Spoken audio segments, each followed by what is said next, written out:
شب کے کالے گنبد میں ایک نوری در تخلیق ہوا، قدرت کے ہاتھوں سے کیا عمدہ منظر تخلیق ہوا۔ پہلے آہن ذات چھری سے نازک گردن کٹتی تھی، پھر دل پر برسانے کو لفظی خنجر تخلیق ہوا۔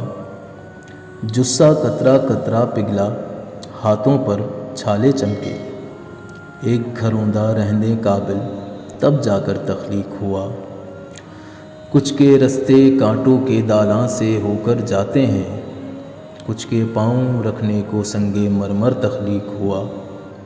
بے ترتیبی کے پردے میں ایک مرتب دنیا ہے، یوں لگتا ہے سارا عالم نقشے پر تخلیق ہوا۔